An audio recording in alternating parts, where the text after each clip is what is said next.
Темір есіктер, қатаң тәртіп, әр қадам жауапкершілік. Көпшілік үшін бұл жабық әлем болғанымен, Елдос Ізденбаев үшін бұл өмірінің мәніне айналған қызмет.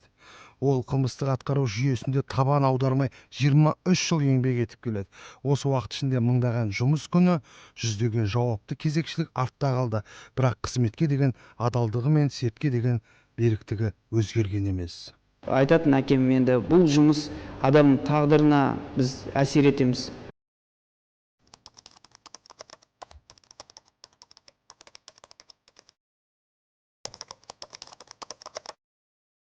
Татуировка дейді ғой, наколка дейді, жаңағыда қолдарына неше түрлі жерлерге салынады. Мысалы, соның өзінде әр адамның тағдыры жазылуы мүмкін.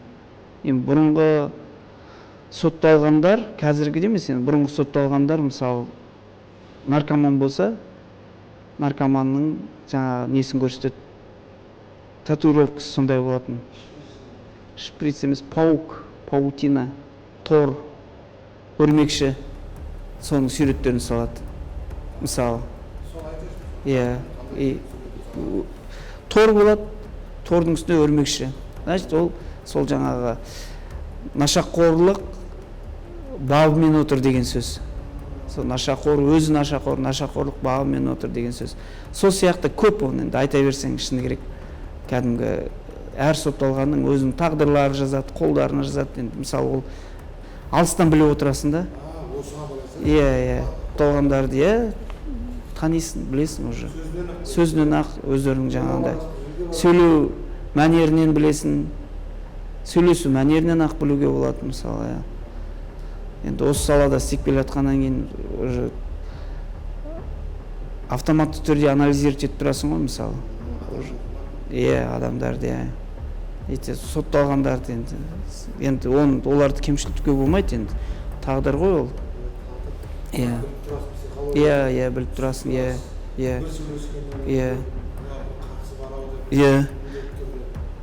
қарап тұрасың. Енді оны қазір таңда заң мен тәртіп қой, біздің ең бірінші қағидамыз. Сол тәртіп пен заң жақсы жұмыс істеп жатыр деп ойлаймын қоғамда. Ол бірақ қоғамның өзі де дайын болу керек, әр азамат дайын болу керек. Біздің еліміз, жеріміз өсіп өркендеуіне әр азамат үлес қосу керек. Жаңағыда айтып отырмын ғой, бір мусор тастасаң да қазір штраф. Бірақ оны тастамай өзі барып апарып, арнайы көп қой қазір Алматыда бүкіл жағдайлар жасалған, барлық ауылдық округтің өзінде жаңағыдай жағдай жасалынған. Сол адамның өзі өзгеру керек деп ойлаймын. Сотталғандармен сөйлесеміз ғой, сотталған азаматтармен. Олар ең біріншіден ол біз заң аясында, мысалы, айттың ба, істеуің керек. Екіншіден, бұлар сотталған азаматтар бізге ғана айтады, ол басқа кімге айтады? Өзінің, мысалы, бірдеңке керек па? Мысалы, енді бір арыз жүзінде, жанұялық жағдайы бойынша бірдеңке сұрайды ғой, сұраған кезде енді біз енді бірінші күннен бастап мен тәлімгерім үйреткен, айттың ба, соны істеу керек. Қағида сондай да, мысалы, ертең күні сотталған сенімен сөйлеспейді. Сен сөзіңде тұрмасаң, сенімен сөйлеспейді. Мысалы, енді еркектік қағидада да сондай ғой, мысалы, енді бұл сол сияқты ғой, енді бұл айттық па, істеуге тырысу керек. Или істей алмаймын деп айтуым керек. Нақты сол жерде. Сол үшін енді біз заң аясында болса, барлық нәрсені істеуге тырысамыз. Уақытылы айттың ба, сол уақытта істеп беруге. Мысалы, енді көбінесе сол ғой, мысалы, сотталған білмейді өзінің құжаттары бар ма, жоқ па, мысалы. Жеке куәлігім осы менде немде бар ма екен деп, жаңадан келген сотталғандар, мысалы. Жеке есімде бар ма екен деп сұрайды. Барып көре салу енді бізге ауыр емес. Барып жекесін ашып, қарап, көріп бересің. Мысалы, или жаңағы маған туған тұсқандарым келе жатыр еді. Мысалы, ол жекесінде болу керек. Әкесі или шешесі жекесінде арыз арқылы болу керек. Или әпкесі. Олар ол жерде болмаса оларға ұзақ мерзімге кіруге болмайды. Соны біліп берші дейді, барып біліп бересің. Мысалы, онда ауыр емес, айттым ба істеу керек, көмектесу керек заң аясында. Осы салада жүргеннен кейін ондайлар көп қой енді. Біреудің мінезіне жағасың, біреусіне мінезіне жақпайсың. Бұзақта біз айтып отырмын, шең тақтық, осының оқуын арнайы бітірдік. Психологиялық подход іздейміз да енді. Ол енді сотталған агрессивный болып тұрса, жаңа қарсы шығып тұрса, оған сенде де қарсы шықсаң, ол болмайды ғой. Сол психологиялық, жаңа педагогикалық подход жасаймыз жаңағыдай. Сөйлесіп, если бірдеңке мазалап тұрса, түсіндіріп, сұхбат жүргізіп, түсіндірмелік жұмыстарын жүргіземіз, тәрбиелік мәні бар. Жаңа қатты кетіп жатса 428 бап бар, міне мынандай бар, міне сен қазір заң бұзсаң, қазір саған шара қолданады. Сен ертең күні жаңа ерте шығуға әсер береді, сотта саған әсер береді деп саған жаңа баянат түседі, акт түседі, оның бәрі тігіледі. Мысалы, сотталғандар менде де сөйлесеміз. Бізге кек сақтамауынаш түсіндірме жұмысын жүргіземіз. Бұл біздің міндетіміз. Мысалы, балалар шығып жатқан жағдайлары бар. Оларды шығып баратқанда міндетті түрде сапқа тұрғызып, жаңа мінездемесін айтып, соттан өткенін туралы айтып, балаларға жеткіземіз. Ода да кәдімгідей әсерін береді балаларға. Бірінші ауызша ескертеміз. Ауызша ескерткенде сол кезде түсіндіріп айтамыз. Соның келесі бұзықтық жасаған кезде, күн тәртібін бұзған кезде, және режимнің талаптарын бұзған кезде, бұл кезде ескерту береміз қағаз жүзде. Сол сияқты соны түсіндіріп айтамыз. Ол бізді ренжімейді. Мен өзім ойлаймын, олармен қаншалықты бірінші сразу алып, оларды қамап, жаңағыдай тәртіптік изоляторға қамамаймыз ғой. Оның алдында жұмыс жүргізіледі, міндетті түрде жұмыс жүргізіледі. Сол үшін олар ренжімейді. Нақты айтамыз, түсіндіреміз. Уже түсінбеген жағдайда уже соған барады. Тәртіптік жаңа изолятордан қамағаннан кейін шыққан кезде де сөйлесеміз ғой балалармен. Оны үнемі сөйлесіп отырамыз. Тәртіптік изоляторға ішіне кіреміз. Бұл механизм ғой, күнделікті жүріп отырады. Айтып отырмын ғой, сотталғандардың күн тәртібі бар. Сол күн тәртібімен біздің де өміріміз өтіп жатыр. Жұмысқа келдің, таңертең таңғы тұрысынан жатарға дейін жанындамыз. Изоляторға барса, тәртіп бұзып, изоляторға барамыз. Изоляторда жұмыс жүргіземіз. Тәрбиелік мәні бар жұмыс жүргізіледі. Оған түсіндіреміз. Жанұялық жағдаймен ашулы болып, или өзінің жаңағы ісі бойынша ашуланып, мысалы 10 жыл маған 15 жыл беру керек, 15 жыл алдым 10 жыл беру керек деп мысалы сөйтіп ойлауы мүмкін. Сондаймен түсіндірме жұмыстар жүргіземіз. Қазір енді елімізде неше түрлі жеңілдіктер беріліп жатыр ғой. Бізде мысалы қазіргі таңда 17 адам жаңа неге түсіп отыр, амнистияға ілініп отыр. Оның өзі үлкен бір көмек болып отыр да елден. Сондай өзгерістер болады, болашақта болып қалуы мүмкін, мысалы деп. Жаңа шартты мерзімде шығуы мүмкін деп айтамыз. Шартты мерзімде де олда да кәдімде 2-ден 3 бөлігінде келеді. Жақсы мінездеме болса, шығып кетуіне мүмкіншілік бар да. Тәртіп бұзса, ол оған жаңағыдай әсерін береді да, шыға алмайды.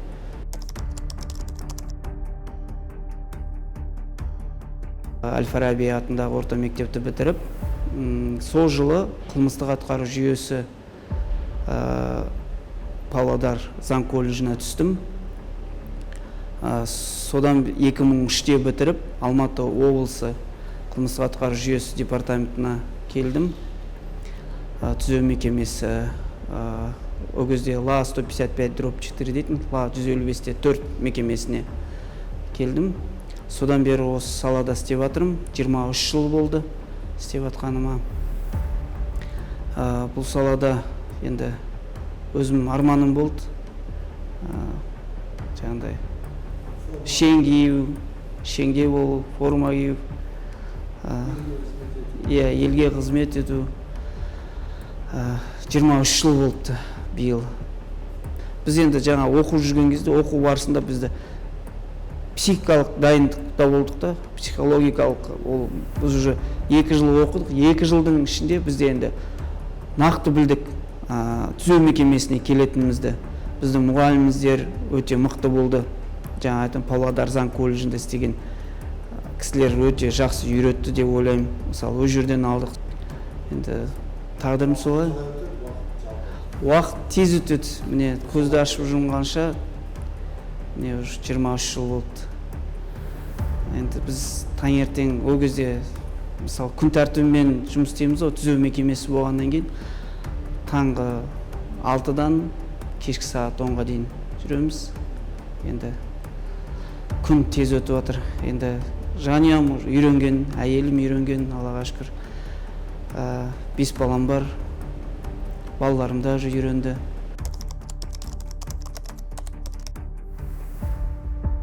Он бірінші сыныпта оқып жүріп, құжат жинадық. Ол кезде енді қиын еді, құжат жинайсың, жүгіресің. Бірінші күннен мен әкем де, шешем де қолдады. Мен әкем жай қарапайым жүргізуші, шешем жай қарапайым аспазшы. Қуанды мен осындай жол таңдағаныма. Бұл осында құжат жинап, кәдімгідей 2-3 айдай құжат жинап, мінездеме жинап көршілерден. Сон Павлодарға барар кезде әкем бірге барды. Бірге барып, жаңа түлектер болдық қой. Сол кезде толықтай көмектесті жанымда, жаңағыдай айтып отырмын. Моральдық көмек беріп жүрді әкем жанымда. Таңертең шыны керек енді сағат 5-те тұрғызатын. 5-те тұрғызтып жүгіртетін. Біз ерте бардық, әкем ерте барайық. Бізде мысалы 27 маусым болса, біз ертерек бардық, бір 10 күн ертерек бардық. Павлодар қаласына сол жерден пәтер жалдама алып, сол жерде енді дайындалу келіп барам, ертерек барайық. Өз күшімен түстім. Сол жылдары спорт жылы болды.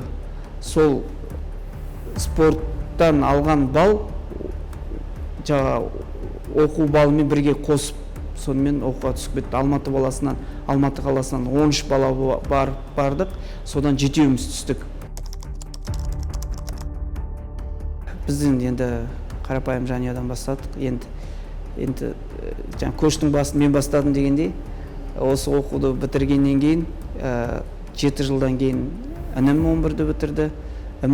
Өзім туған інім, бауырым, ода да осы салада жұмыс істейді. Оқуға түсті, өз күшімен Павлодар, ішкі істер министрлігіне қарасты Павлодар заң колледжіне түсті. Сол жерде оқуын бітіріп, қазір осы салада жұмыс істеп жатыр. Жанұям енді 5 балам бар.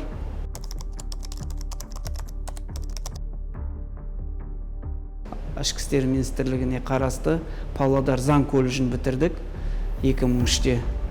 Содан осы Алматы қаласына келдік, қылмыстық атқару жүйесі департаментіне. Сол жерден бізді бөлді.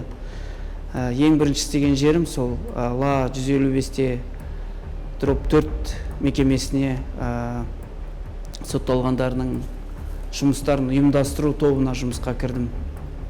Содан бері сол жерде жұмыс істедім. Содан кейін жаңағы әр салада жұмыс істедім. Жедел уәкілі болып істедім, режим бөлімінің жедел уәкілі болып істедім, кезекші болып істедім. Бірінші күні бізді таныстырма жұмыстары жүргізді. Менде ең бірінші өзім үйреткен Нұрпейісов Сәкен Бектемирович деген кісі. Ол кісіге енді алғысым шексіз, шынымен де жұмыстың қағидасының бәрін толықтай түсіндірді. Толықтай түсіндіріп, айтып отырмын ғой, оқуда бөлек, ол жерден теория, жұмысқа келгенде ол бөлек. Көп нәрселерді үйренесің. Мысалы, әсер етті, мінез құлқым өзгерді. Адам үшін енді әркім өз жерге сотталғандар ғой, олар қылмыс жасап келеді. Әр адамға бөлек, әр сотталғанның өзінің мінез құлқы бар. Күнделікті сөйлесу ден басталады ғой. үйреніп, оның кәдімгідей бүкіл несін, жаңа айтады автобиография,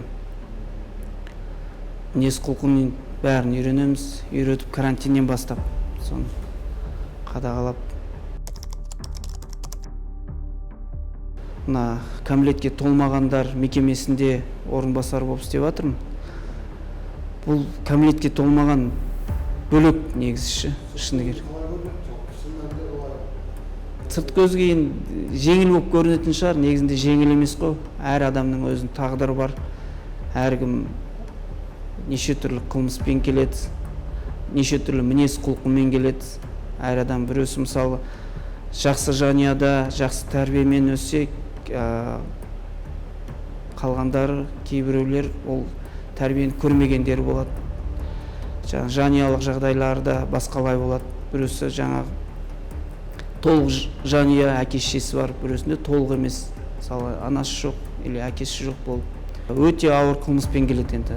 Бұл жерде бізде кәмелетке толмаған мекемесі бүкіл республика бойынша жалғыз, бірақ мекеме бүкіл республика жан-жақты өңірден осы бірінші бізге келеді, біздің мекемеге. Сон өте ауыр қылмыспен ғана көбінесе келеді жаңа. Өкінетін, түсінетіні бар. Біз енді ең бірінші келгеннен бастап 15 күн карантинде ұстаймыз. 15 күнде әр сотталғанмен ерекше жұмыс істейміз. Индивидуально әркіммен ерекше жұмыс істейміз, психологтар жұмыс істейді. Біздің мекеменің барлық қызметкерлер жұмыс істейді. Ең бірінші танысып, сонымен мінез құлқымен танысып, психолог жұмыс істейді ең басты. Жедел уәкілдер жұмыс істейді. Өзіміз басшылық құрам, баланың өмір баянын бәрін толықтай, қылмысын бәрін зерттеп, баламен ерекше жұмыс істейміз. Сол 15 күнде біз бала туралы білуіміз керек, ашылу керек о бала. Неше түрлі неде тұрады, мысалы өз-өзіне қол жұмсау, тағы да басқа психологиялық дәрежесі бөлек-бөлек жағдайлар болады ғой. Мысалы біреу өлуге бейім, өз-өзіне қол зақымын жасау бейім, солардың бәрін қарап, балалармен бөліп жұмыс істейміз әркіммен. Сол 15 күннен кейін ішінде медициналық қызмет көрсетеді, тексереді, анализдарын алады, толық тексеріледі сол 15 күнде. 15 күннен кейін баланы шығарамыз отрядқа дейді, жасаққа. Жасақта уже тәрбиелеушілер жұмыс істейді, тәрбиелеуші жасақ бастықтар жұмыс істейді. Күн тәртібін үйретеміз, бақылаймыз. Мысалы мен бір сотталғанды көрдім. Мысалы мен 2001-де стажировка өткенмін. Ол кезде біз әлі оқуды бітірмегенбіз. Бізді ол кезде ла дейтін, қазіргі 11-ші мекеме, ла 155-те 6 мекемесі. Осы кәмелетке толмағандарға арналған түзеу мекемесі сол жерде сотталған болған. Енді Райымбек 219-да сол сотталғанды Заречныйға барып жұмыс істедім. Заречныйда үлкендерге арналған мекеме, түзеу мекемесі. Сол сотталған сол жерде көрдім. Түсініп отырсыз, мен мысалы кәмелетке толғаннан кейін үлкен мекемеге ауысты. Онан кейін бір 7 жыл өтті.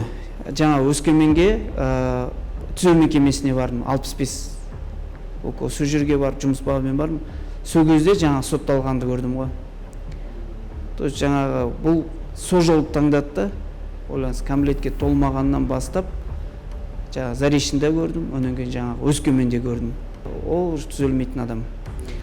Ал 2017-де экспо болды ғой Астанада. Сол кезде оқуға барғанбыз. Жаниямен қыдырып жүргенде Елдос Ерікұлы дейді да.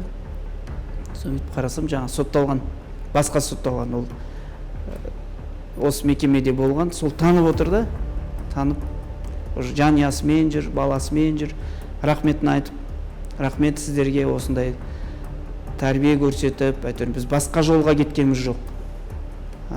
осы түзеліп сіздердің ақылдарыңыз кәдімгідей әсер етті. Міне жанұям бар, міне балам, міне әйелім деп таныстырып үйіне қонаққа шақырып, енді ол кезде біз бара алмаймыз, кешірім сұрап, бірақ та шынымен жаңағы маған әсер берді да, жаңа адамға да байланысты. Таңертең келеміз, таңертең келгеннен кейін бірінші жаңа сотталғандарға кіреміз. Сотталғандармен бірге күн тәртібіміз басталады ғой негізінде. Солар таңертең жаңа тұрғызтамыз, оларды физкультураға шығарамыз, жаңағыдай дене шынықтыруына шығарамыз. Солардың қалай күн тәртібі тура солай бізде ғой. Одан бөлек тағы жаңа қызметкерлермен тоже не өткізуіміз керек.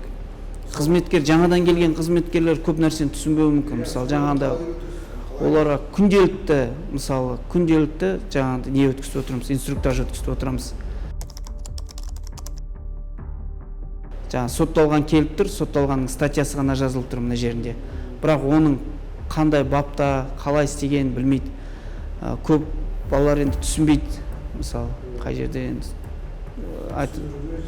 көп тастап кетеді. Мысалы, жаңадан деген бақылаушылар келеді, ойлайды, форма киеді, бәрі жақсы болады. Бірақ та бұл сотталғандармен жұмыс істеп жатқан кезде ауыршылықтар шығады ғой енді. Әр сотталғанға жаңағыдай айтып отырмын, ерекше подход керек та, каждыймен сөйлесу керек. Олардың өзінің мінез құлқысы бар, ол енді тыңдай қоймайтын жағдайлар болады. Олармен енді біз заң аясында жұмыс істеуіміз керек. Жаңа тәрбиелік мәні бар, сұхбат жүргізуіміз керек. Әр балаға әрқалай. Мысалы, біреу оны түсінеді, біреулер түсінбейді. Сол жаңадан келген балаларға ең біріншіден сол жаңа сотталғанмен жұмыс істеуді үйретеміз. Қазіргі таңда біз енді мына мекеменің іші 6 ай болды. Осы 25-те келдік. Бұл мекемеде енді көп жұмыс жүргізіліп жатыр. Ең бірінші ашылу себебі жаңа қылмыстық атқару жүйесінің басшылықтар және қылмыстық атқару жүйесі департамент Алматы бойынша басшылықтар құрамына рахмет. Шынымен де бұл жерде кәдімгідей сотталғандарға және қызметкерлерге де жағдай жасалынған жұмыс істеуге. Айтып отырмын ғой, жаңағыдай бұл өмірімде көрмеген мекеме, шынымен де мынандай жағдаймен жасалынған. Сол кісілер көп үлесін қосты. Бүкіл республикадан келеді, әр деңгейде келеді балалар. Әр баламен өте ауыр қылмыспен келеді. Соларды түзетуге кәдімгідей көмегін беріп жатыр да, бұл мекеменің өзінің бір жағдайы. Жаңа айтып отырмын, көрдіңіз, мектебінің өзінде қандай жағдай жасалынған.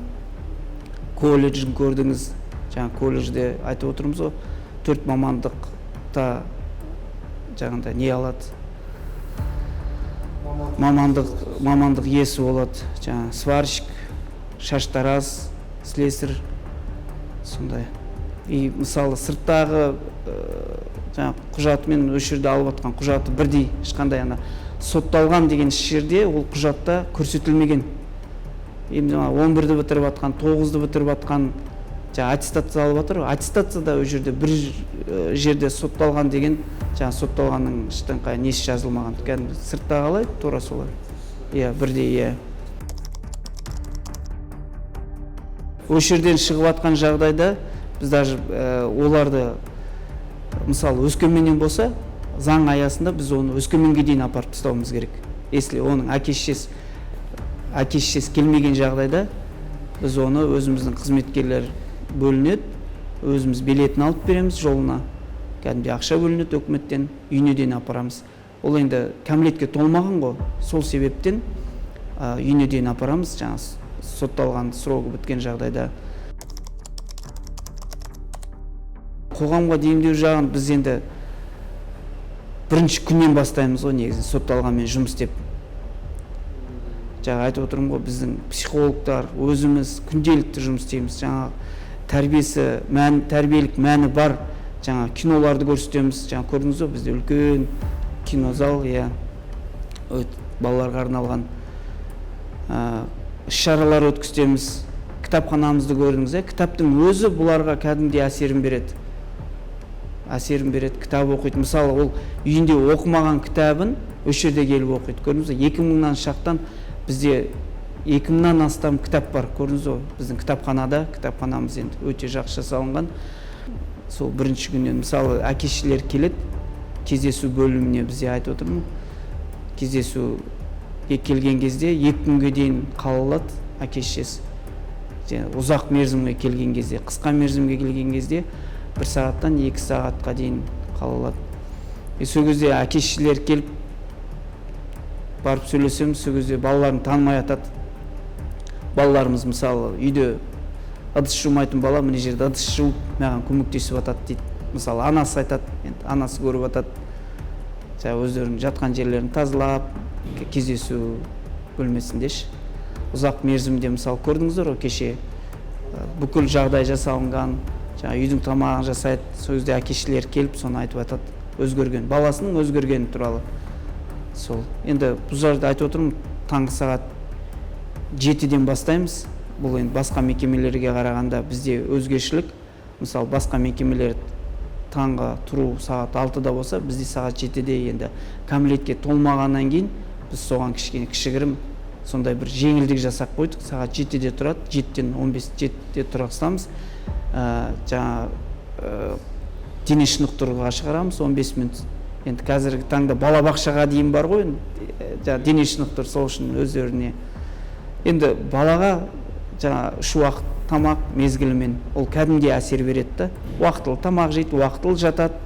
Содан балалар 6 ай сайын жаңағыдай медициналық тексерісте өтеді. Мысалы, ахуал жағдайлар бар ма, жоқ па. Әр адамға, жас келген балаға бір кісі, сол жер жұмыс істейтін кісіні тағайындайтын тәлімгер деген болады. Тәлімгер дайындайды. Сол тәлімгер сенімен үйретеді. Таңнан кешке дейін жанына ертіп алады. Толық үйретеді тәлімгер. Бастанадан сотталғандармен қалай жуысын, қағидасын толықтай үйретеді. Мысалы айтып отырмын ғой, жаңағыдай біреу қатаң шартта сотталғандар болады, жалпы шартта сотталғандар болады.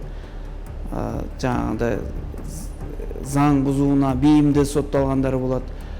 Солармен жұмыс істеу қағидасын толықтай тәлімгерлер үйретеді ғой. Бізді бұрында да, қазірде де сол негізінде нақты сол жұмыстармен жұмыс істейміз. Келген балаларға да сөйтіп үйретеміз. Сол қағидадамыз. Көп уақыт осы жерде өткіземіз ғой. Бірақ та осында жүріп балаларға қараймын да, мысалы балалар қылмысқа бару бірінші себебі балалардың қараусыз қалғаны. Қазіргі ұжымда енді бәрі жұмыс істейді. Үлкен мегаполистерде мысалы әке-шешесі үнемі жұмыста, бала қараусыз қалады. Сол қараусыздықтан мынандай қылмыс көп жасалынады негізінде. Сол үшін енді өзім демалысымда енді уақытымды көбінесе жанұямен өткізуге тырысам, балалармен, қыздарыммен өткізуге. Өткізу барысында балаларыма әрдайым айтып отырам, жаңағыдай көрсетіп, үйретіп, мысалы заңды қалай, заң аясында қалай жүру керек екен. Мысалы бұл жерде отырған балалар ойламаған ғой. Мысалы мынандай істеймін, осындай сотталамын деп көбінесе білмейді. Білмегеннің аясында көбінесе осы жаңағы үйде әке-шешенің қараусыздығынан осындай жағдайларға. Бұл жерден көріп отырсыздар ғой. 5 жылдан жоғары қарай, 15 жылға дейін отырған сотталған балалар бар, сол қараусыздықтан қалған балалар. Қоғамда негізінде бұларға бәріміз жұмыс істеуіміз керек деп ойлаймын. Біз ғана емес, бұрында бала кезімізде қараусыз бала жүрсе қарап, айтып, ақылын айтып жүрсе, қазір енді сол жоқ па деймін. Жұмыс жоқ, мысалы, бір бала жүрсе де ешкім қарамайды. Сонда енді бәрі қоғамға байланысты. Қоғамға, жаңа интернет мәселесі де жасөспірімдерге қатты әсерін беріп жатыр ма деймін да. Ол жерге де жаңағы ата-аналық қадағалау керек. Біз көбінесе енді көп қарамайды ғой, мысалы. Есік алды үйге кірмей тұрып бір демалып, мысалы бір ойланып, кішкене демімді басып, жұмыстың аурасын алып келмеуге тырысам. Жанұяма ол әсер бермеу керек. И әр адамзат, әке, шеше соны сыртта қалдыру керек деп. Әр салада мысалы жұмыс істеп жатырмыз, әр салада өзінің ауыртпашылығы бар, оңай жұмыс жоқ. Сол үшін енді жанұяңа келгенде жанұялық форматта көру керек па деп ойлаймын да. Әке болып, шеше болып, жаңағы дастархан басында міндетті түрде отыру керек, жанұялық бәрін отырғызып. Тәрбиелік, қазақи тәрбие керек, отырып сөйлесіп, сен не істедің, балаңнан сұрап, қыздан сұрап, не істедің, күндіз не істедің, сол қадағалау керек деп ойлаймын. Енді мен өзім енді көбінесе сөйтем, шамам келгенше. Енді келу кезде кезекшілікке түсіп қалғанда кеш келіп қаламыз, ол кезде ұйықтап жатады. Енді әйтеуір бір күн таңертең болса да жанұяма уақыт бөлуге тырысам. Сол әкеме шынымен де алғысым шексіз, анама, әкеме шын тәрбие беріп, осылай осы салада түсем, жұмыс істеймін дегенге қолдады.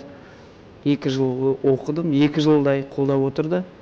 Айтатын әкем, енді бұл жұмыс адамның тағдырына біз әсер етеміз. Өзім ризамын осындай мемлекетіме қызмет етіп жатқаныма. Әйтеуір бір көп болмаса да бір кішігірім үлесім қосылып жатқанына, мысалы тәрбие жөнінде мысалы үлесін қосып жатырмыз дейміз. Мына жерден шыққан балалар әйтеуір бір дұрыс жолға түссін деген мінез ғой бізде, ой. Сол мінез құлқы өзгеріп, тағы да арғай қылмыс жасамай, қоғамға дұрыс барғанын, сол жұмысты атқаруға тырысамыз. Енді 100% болмаса да 70% әсер етеді. Енді 30% адамның өзіне байланысты. Жұмыстан қалма, бұл жүйе ғой, енді айтып отырмын ғой, бір әр адам әркімге әсер етеді. Мысалы мен келдім, келгеннен кейін балаларға нұсқаулық өткізесің, ішкі аумаққа кіресің, балалармен қарайсың. Мысалы әркім бұл таңертең тұрады, бұл робот емес қой балалар. Біреудің көңіл күйі болады, біреудің көңіл күйі болмайды. Мысалы сотталған балаларға айтайын. Сотталған балалар мысалы қараймын, жаңа тексеріс барысында, таңғы тексеріс барысында, жаңа не болып жатқан жағдайда, жаттығу болып жатқан жағдайда қараймын, көңіл күй болмаса шақырам, сөйлесем, сұхбаттасам, может айтады, күнделікті әке-шешеммен сөйлесе алмай жүрмін деп айтуы мүмкін, или әке-шешем келмей кетті деуі мүмкін. Мен соған бір жағдай жасауға тырысамыз. Иә. Мысалы айтады шынымен де, уайымдап жүрмін, әкем звондамады, шешем звондамады. Қазір бізде чат дейді, енді орысшада, қазақшада чат қой, чат бар. Сол чатта біздің қызметкер отырады, тәрбие бөлімінің бастығы, кешегі Бағдат Шарафатович деген кісі отырды. Әке-шешелерімен чатта отырады. Чат бар өзімізде. Сол чатқа жазады. Осындай жаңа әке-шешесі нөмірлері бар, или жеке шығады. Осындай балаңыз келесіз ба депші. Сол арқылы или жаңа балаға звондатқызамыз. Мысалы енді бізде айтып отырмын ғой, бізде жаңа сотталғандарына арналған күнделікті ішкі күн тәртібі бар. Мысалы таңертең тұрды, таңертең таңғы жаттығу, жуыну, тазалану, содан басқа жаңа таксофондық сөйлесу уақыты да бар да, аптасына 2 рет береміз, 3 рет береміз, жеңілдеткен шартқа 3 рет береміз, жалпы шартқа 2 рет береміз аптасына. Жаңағындай балаларды көрсем, көбірек беріп жіберемін. Сол мысалы сол күні рұқсат беремін, сөйлесіп алсын деп. Кішкене ол ана әке-шешесімен сөйлессе бөлек болады негізі. Кішкене жеңілденіп, көңіл күй көтеріліп, жақсы болып қалады. Балалармен көп сөйлесу, шамасы келгенше сөйлесу, көп келу, бізде енді айтып отырмын ғой, бүкіл жағдайлар жасалынған. балалармен көп сөйлесу, байланысу, жаңағыдай жан жақты. Қазір мысалы хат алмасу деген тоқтап қалды. Хат жазсын, таксофонмен сен. Одан бөлек қазір бізде мынандай бейне таксофоны шықты. Видеомен, иә. Сондаймен иә, жақындатады. Ондаймен де рұқсат беріп жатырмыз. Сол кезде сөйлессін, тәрбиелік мәні бар. Үйде тосып жатқан туралы баласын. Бала өзінің керектігін білу керек та, артынан іздеуі бар екенін білу керек. Сол енді бұл айтып отырмын ғой, жан-жақтан Ақтаудан, Атыраудан, енді бүкіл республика, біреусінің жағдайы бар келуге, біреусінің жағдайы жоқ, мысалы әлеуметтік жағдайы. Сол үшін болмаған жағдайда да жаңағыдай таксофонмен, жаңағыдай видеомен көбірек сөйлесу керек. Баланың керектігін білу керек қой, бала керектігін артынан іздеп жатқан. Мысалы баланы іздемеген жағдайда ол өз-өзіне мысалы қарамай кетеді. Көңіл күйі де, иә, агрессия болуы мүмкін, иә. Ондайлар көп. Әке-шеше ең бірінші тәрбиесіне ең бірінші рөл сол әке-шешесі әсер береді ғой негізі. Әке-шешенің тәрбиесі ол бөлек. Айтып отырмын ғой, мына біз қазір телемост деген нәрсені өткізіп жатырмыз. Жаңағы анонимді түрде бала сөйлейді, бетін көрсетпейміз, өзінің жасаған қылмысын. Соны жаңа колледж, университет, жаңа кәмелетке толмаған балаларға көрсетеміз. Жаңа бала өзі зуммен қосамыз, түсіндіреді, айтады. Сондай, иә, бар жағдай болған. Бір жылдар тағы осы жерге келетін, колледждан келетін, жаңағыдай бұзақы балаларды алып келеді. Жаңа кәмелетке толмағандармен жұмыс істейтін инспектор бар ғой, әр аудандарда, иә, сондай балаларды алып келетін, мекеме алып келіп көрсетіп, иә, көрсетеді, иә. Бірақ жаңағы телемост өте дұрыс па деймін да, келгеннен бұрын, сол телемост дұрыс. Телемостта да ана бала шынайы айтады, ана бетін көрсетпейді, сол үшін ол шынайы барлығын айтады, анау кәдімгідей әсерін береді. Мысалы 10 жылмен отырған бала айтып отырмын ғой, абайсызда біреуді өлтіріп қойған. Мысалы осы жақында алдыңыз ғой одан, ол өлтірем деп ойламады, жаңа денсаулығына, маңызды органына шашлычный шампурмен ұрып жерген, өліп кеткен. Мысалы сондай жағдайлар ғой. Сондай нелерді көбірек көрсетуіміз керек. Әке-шешенің ең маңызды, әке-шешеге байланысты қазіргі ұжымда әке-шеше балаға көп қарамайды. Сол балаға көп көңіл бөлу керек. Алға қойған мақсатым зейнетке шығу, зейнетке шығып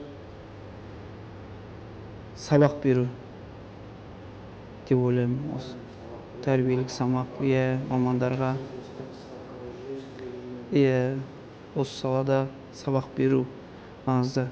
Негізінде, мысалы біз уже айтып отырмыз, практиканы өткенбіз. Мысалы енді айтып отырмын, 18 жастан осы салада жүрміз. Жаңа оқумен санаған кезде. Оқуда да именно жаңа қылмысты атқару жүйесі бойынша болған ол. Жаңа ішкі істер министрлігі колледжі, сол салада жұмыс істеп, сол салада бізді дайындаған.